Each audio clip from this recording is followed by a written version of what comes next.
ሰላም ያገሬ ልጆች እንዴት ናችሁ? ሁላችሁም በያላችሁበት ሰላም ናችሁ ብዬ ተስፋ አድርጋለሁ። እኔ በጣም ደህና ነኝ። ዛሬ የልጆቼን ክፍል ለማዘጋጀት ጉድ እያልኩኝ ነው። እናም ከባለቤቴ ጋር የቤት እቃዎችን ለመግዛት ወደ ገበያ ወጥተናል። እናም አንዳንድ የቤት እቃዎችን እንገዛለን። በዛውም በተመጣጣኝ ዋጋ ጥሩ የቤት እቃዎችን እንዴት ማግኘት እንችላለን?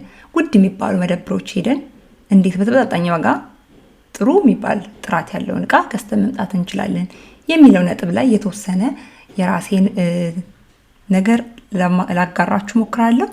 አብራችሁን ቆዩ።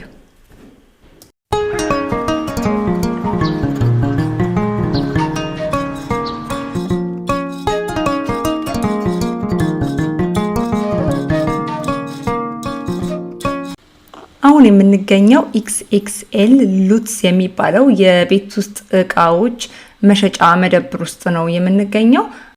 በዚህ የXXL Lutz መደብር ውስጥ ከሹካ ከማንኪያ ጀምሮ ለኪችን አገልግሎት የሚውሉ ለመመገቢያነት አገልግሎት የምንጠቀማቸው የቤት ውስጥ ቁሳቁሶች፣ የኪችን ካቢኔቶች በመንፈልገው ከለር እና ዲዛይን መርጠን እንደዚሁ ከባለሙያ ጋር ተነጋግረን ማዘዝና ማሰራት ይቻላል። መብራቶች፣ ለዲኮር አገልግሎት የሚሆኑ የተለያዩ መብራትና የዲኮር ቁሳቁሶችን እንደዚሁ የሳሎን ቁሳቁሶችን፣ ሶፋዎች፣ ጠረጴዛዎች፣ የሳሎን ትራሶች፣ የሶፋ ትራሶች፣ የተለያዩ ለዲኮር የሚሆኑና ለቤት ውስጥ አገልግሎት የምንጠቀምባቸው ቁሳቁሶች፣ አልጋዎች፣ ቁም ሳጥኖች፣ ጠረጴዛ፣ ወንበሮች፣ ምንጣፎች፣ ብቻ ምን አለፋችሁ የጋርደን ቁሳቁሶች እዚህ መታችሁ ለቤታችሁ የሚያስፈልጋችሁን ነገር ምንም ነገር አታጡ። አሁን እኛ በዋነኛነት ለመግዛት የመጣ ነው ለልጄ የሚሆን አልጋ፣ ከእንጨት የተዘጋጀ አልጋና ከእንጨት የተዘጋጀ ተመሳሳይ የሆነ ቤት ስራ ሊሰራበት የሚችል መጠነኛ ጠረጴዛ ነው ለመግዛት የመጣ ነውና ዋናው አላማችን እንጨት እንዲሆን እንፈልጋለን። ኒውትራል እንዲሆን ማለት ነው። ፕላስቲክ፣ ሲንተቲክ ያልሆነ ቺፑድ ምናምን ያልሆነ ፒውር እንጨት እንዲሆን እና ከለሩ ያሳስበናል፣ ዲዛይኑ ያሳስበናል እና ሌላ ዋናው ነገር ደግሞ ተመጣጣኝ ዋጋ ያለው እንዲሆን እንፈልጋለን። ብዙ ያልተወደደ ማለት ነው። እሱን እያየን ነው። በተጨማሪ አንድ ተሽከርካሪ ወንበር ፈልገናል። በተቻለን አቅም ለሱ ሊሆን የሚችል አነስ ያለ በልኩ የሚሆን አንድ ተሽከርካሪ ወንበር እየፈለግን ነው።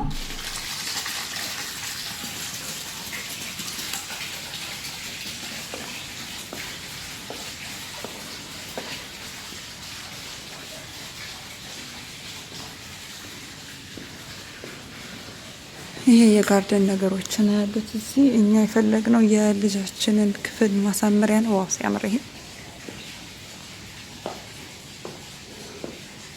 ይሄ በጣም ያምራል።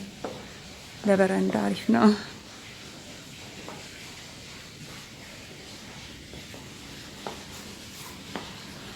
ተክሎች የእውነት ቢሆኑ አሪፍ ነበሩ። ሳውና ምናምን ላለው ሰው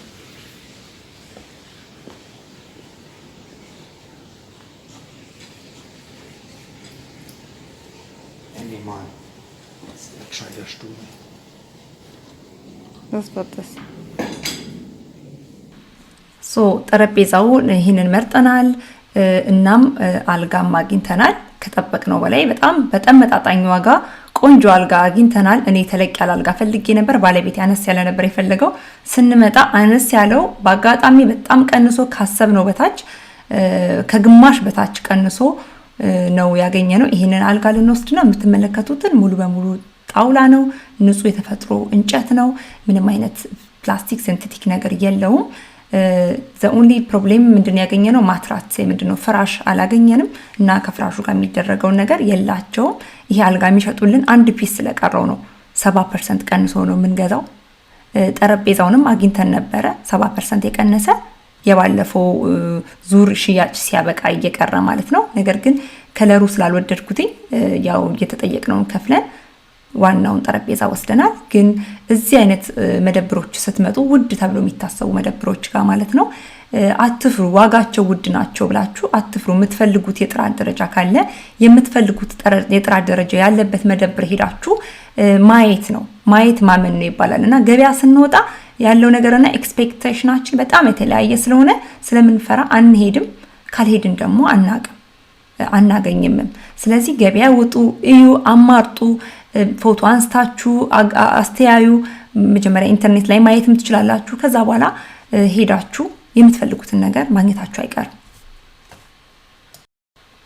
ሌላው እንደዚህ አይነት መደብሮች ስትሄዱ ሁሉ ጊዜም ሴል የሚወጡ እቃዎች ያለፉት ባለፈው ወራቶች ሲሸጡ የነበሩ እቃዎች ሲዝናቸው ሲያልፍ ጥግ ያደርጓቸዋል በሌላ ጥግ ያደርጓቸውና ከ50% በላይ እስከ 70% ድረስ ቀንሶ ልታገኙት ትችላላችሁ እና በጣም ብዙ እቃዎች ኦሬዲ አክቹዋል የሆኑ እቃዎች ራሳቸው ቨርዥናቸው የባለፈው ስለሆነ ብቻ ወይ የተወሰነ ልዩነት ስላለው ብቻ በከለር የምን ልዩነት ስላለው ወይም አንድ ፒስ ስለቀረ ለምሳሌ አልጋውን ያገኘነው አንድ ፒስ ስለቀረባቸው ይሸጡልን በጣም በቅናሽ ዋጋ ገዝታችሁ ልትመጡት ትችላላችሁ እነዚህ አይነት ቴክኒኮችን ተጠቀሙ የትኛው መደብር የሴል ኤክ ያለው እንደሚባለው ሴል የሚያደርጉበት ኮርነር አላቸው ስለዚህ ሴል የሚያደርጉበትን ኮርነር ቼክ ማድረጋችሁን አትርሱ በስተመጨረሻ እንግዲህ ያልጋውን ጠረጴዛና ወንበሩን ገዝተን መተናል ምን እንደገዛንና እንዴት እንዳደረኳቸው አሳያችኋለሁ የሚቀጥለው ቪዲዮ ሾፒንግ ያደክማል አይደል ከሾፒንግ በኋላ እዛው ህንጻ ውስጥ ሬስቶራንት አለ ቡና ሻይ መጠጣት ይቻላል ኬክ አለ ጥሩ ጊዜ ልታሳልፉ ትችላላችሁ ከልጆቻችሁም ጋር ብትሆኑ ሄዳችሁ I hope እንደወደዳችሁት ቪዲዮ ከወደዳችሁት ላይክ ማድረጋችሁ እንዳትረሱ ለሌሎች እንዲደርስ አድርጉ ጥያቄ ሐሳብ አስተያየት ካላችሁ ጻፉልኝ በሚቀጥለው ቪዲዮ እስከምንገናኝ ደህና ሁኑ ባይ ባይ